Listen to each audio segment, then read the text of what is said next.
भगवान शंकर ने पार्वती जी से कहा, आओ तुम्हें एक भक्त के दर्शन कराते हैं। तो पहले धूप का कष्ट सह ले तो छाया का सुख मिलता है, तो पहले अभक्त के दर्शन कराए।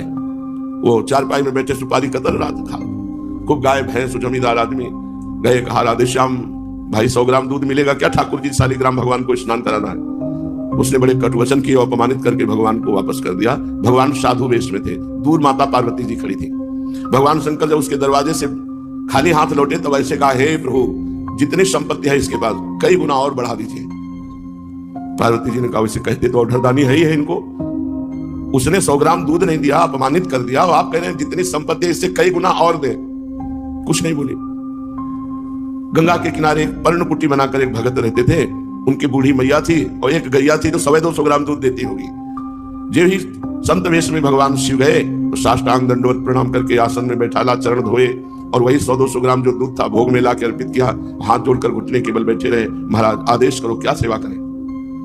थोड़ी देर भगवत चर्चा की, जब बाहर निकले तो कहा, हे भगवान इसकी गैया और मैया दोनों को उठा लो। पार्वती जी को अब नहीं रहा गया, उन्होंने कहा कि देखो हम आपका कभी विरोध नहीं करते, लेकिन हम आपसे जानना चाहते हैं कि जिसने आपको कुछ नहीं दिया और अपमानित किया, उसके लिए तो भगवान से आपने कहा कि कई गुना संपत्ति बढ़ जाए, वो भी हमें समझ में नहीं आया था। और ये बड़े प्यार से अपनी गैया का दूध दिया, और एक बूढ़ी मैया रह रही थी जो बातचीत करने का काम, आप गैया मैया दोनों को, ये कौन सा आपका निर्णय रहा, कौन सा न्याय रहा, कौन सा सेवा फल आपका। तो पार्वती जी का तुम समझी नहीं, इतने धन में तो वो हमको अपमानित कर दिया, और जब कई गुना धन बढ़ेगा तो और अहंकार बढ़ेगा और ये नरक जाएगा। और इसका कुछ समय गैया में जाता था, कुछ समय मैया में जाता था, गैया मैया दोनों ढरंगे अखंड भजन करके भगवान को प्राप्त हो जाएगा।